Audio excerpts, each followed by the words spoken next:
Hello everyone, welcome to Punjab success Mantra.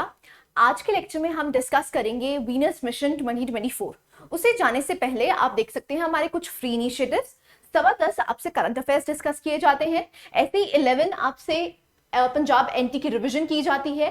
12 PM आपसे daily current affairs issue discuss किया जाता है। 1 PM आपसे past 1 year current affairs revision चल रही है। 10 MCQs आपसे डिस्कस किए जाते हैं 2 PM। 3 PM आपसे previous year question papers discuss किए जाते हैं। And last one is 8 PM आपसे पंजाब प्रिंसिपल रिवीजन क्लास चलती है। राइट, सो आप इनका बेनिफिट ले सकते हैं और अपनी प्रिपरेशन को और अच्छा कर सकते हैं। Let's start the topic. देखिए, वीनस मिशन 2024 ये स्टार्ट करेंगे कि हम न्यूज में क्यों था, ये वीनस एज अ प्लैनेट है ही क्या, इसके कुछ कैरेक्टरिस्टिक्स देखेंगे और ये मिशन का सिग्निफिकेंस क्या है उसके बारे में हम डिस्कस करेंगे। Let's start the topic. देखिए, ये न्यूज में क्यों था। सो रिसेंटली जो न्यू चेयरमैन बने हैं इसरो के, उन्होंने अनाउंस किया है that we are expecting to launch the Venus mission by December 2024। अब आपको अगर याद हो तो लास्ट हमने मॉम मिशन भेजा था, राइट। उसके बाद हम कोशिश कर रहे हैं, हम वीनस मिशन भेजने की कोशिश कर रहे हैं बाय 2024। अब इसका एम क्या है। देखिए, एम है of the mission is to study the Venus atmosphere which is toxic and corrosive.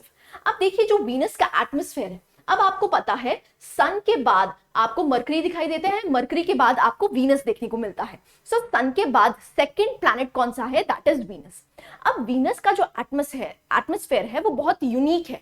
वो बहुत यूनिक क्यों है, क्योंकि आपको वहां पर जो क्लाउड्स फॉर्मेशन देखने को मिलती है, वो क्लाउड्स किसके बने हैं, सल्फ्यूरिक एसिड के बने हैं, दैट इज H2SO4।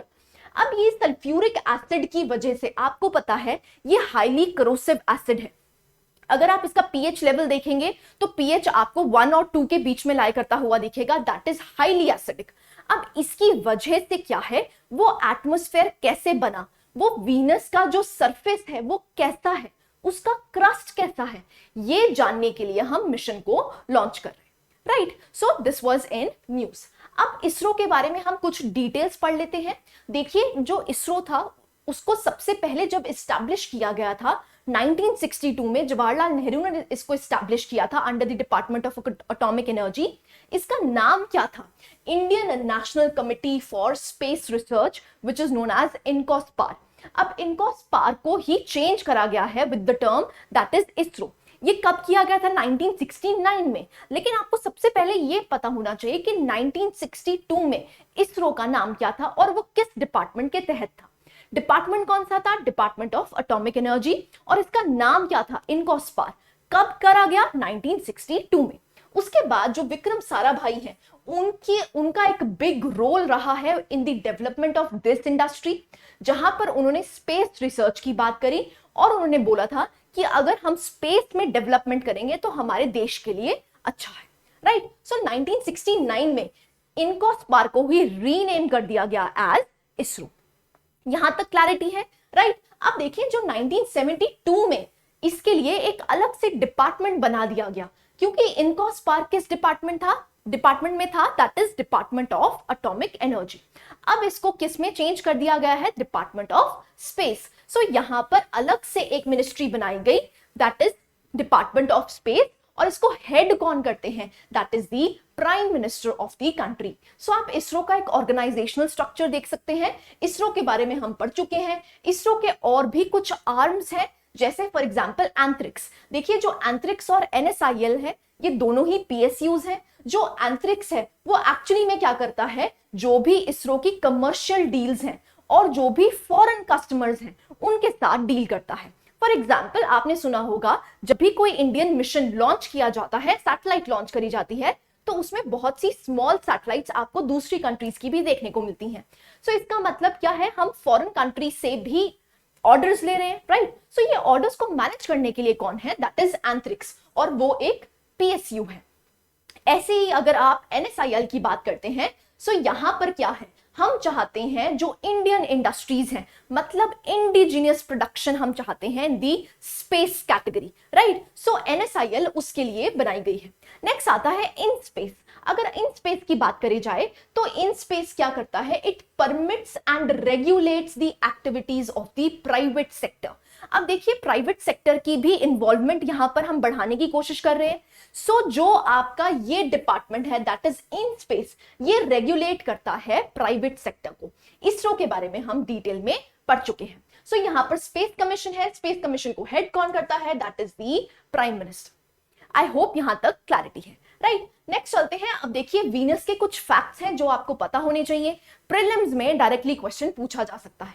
देखिए ये सेकंड प्लैनेट है सन से, और अगर हम मास और वेट की बात करते हैं, साइज या वेट की बात करते हैं, तो ये सिक्स्थ है इन दी सोलर सिस्टम। इसको कहा जाता है अर्थ का ट्विन। अर्थ का ट्विन का मतलब क्या है कि साइज और वेट, जो मास है इसका, वो अप्रोक्सीमेटली सेम है। दैट इज व्हाई इसको कहा जाता है अर्थ का ट्विन, राइट।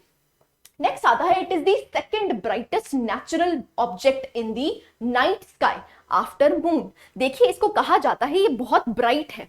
मून के बाद आपको सबसे ब्राइटेस्ट स्पॉट जो आपको अर्थ से दिखाई देता है दैट इज दी वीनस। आपको एज सच टेलीस्कोप्स की भी जरूरत नहीं है, आपको वीनस ब्राइट मून की तरह देखने को मिलता है।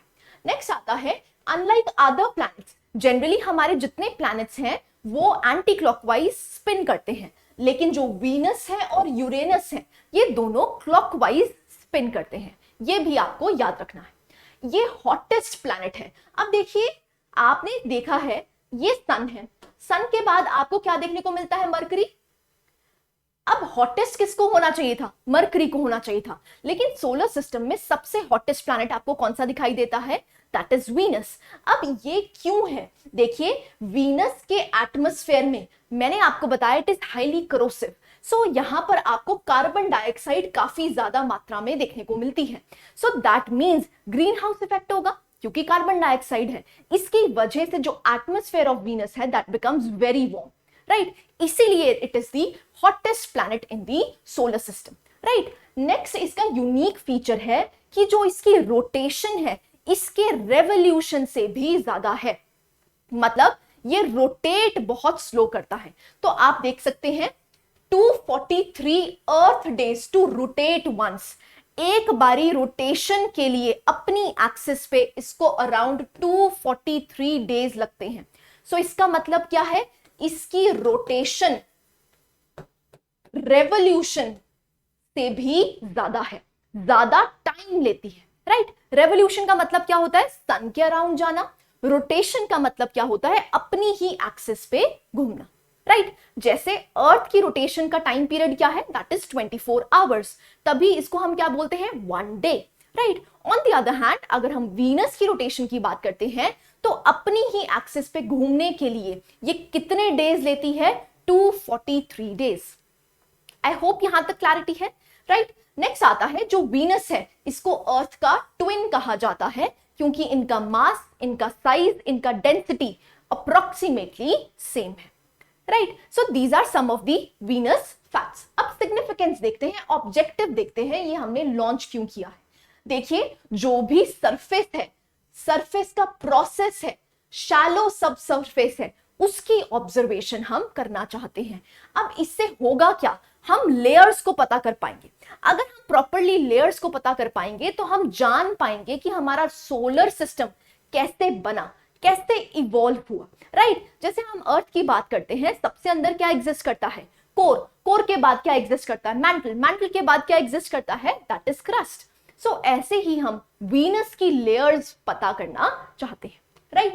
नेक्स्ट आता है, हम structure, composition, dynamics of the atmosphere, वहां का जो एटमॉस्फेयर है जिसमें हम कहते हैं कि सल्फ्यूरिक एसिड के क्लाउड्स हैं, वो क्लाउड्स कैसे बने, वो कार्बन डाइऑक्साइड जो एग्जिस्ट करती है उसको हॉटेस्ट प्लैनेट कैसे बना देती है, उसकी वर्किंग कैसे है, उसके बारे में हम जानना चाहते हैं, राइट। ये इसके की ऑब्जेक्टिव्स हैं। तीसरा की ऑब्जेक्टिव है, हम देखना चाहते हैं जो सोलर विंड है, जिसको आप सोलर फ्लेयर्स कहते हैं। देखिए for example this is the sun, this is Mercury and this is Venus. अब क्योंकि ये सेकंड मोस्ट सबसे पास प्लैनेट है, तो यहां पर ऑब्वियसली बात है कोरोना से आपको डिस्चार्ज होते हुए क्या दिखेंगे, सोलर फ्लेयर्स देखने को मिलेगा। तो जब ये इसके एटमॉस्फेयर से कंट्रैक्ट करते हैं, इंटरैक्ट करते हैं, तो क्या होता है, इसके बारे में भी हम जज करना चाहते हैं, राइट। सो आप देख सकते हैं, सबसे पहले आपको सन के लेयर्स पता होने चाहिए, यहां से आपका प्रीलिम्स का क्वेश्चन बन सकता है। सबसे अंदर की जो चीज होती है that is known as inner core. Inner core के बाद आपके पास दो जोन्स आते हैं, एक होता है रेडिएटिव जोन और दूसरा होता है कन्वेक्टिव जोन। उसके बाद आपको फोटोस्फेयर, क्रोमोस्फेयर देखने को मिलता है, और आउटर मोस्ट लेयर कौन सी है, दैट इज कोरोना। जो सोलर फ्लेयर्स एग्जिस्ट करते हैं वो एक्चुअली में क्या है, हाई एनर्जी पार्टिकल्स जो कि कोरोना से फ्लो करते हैं।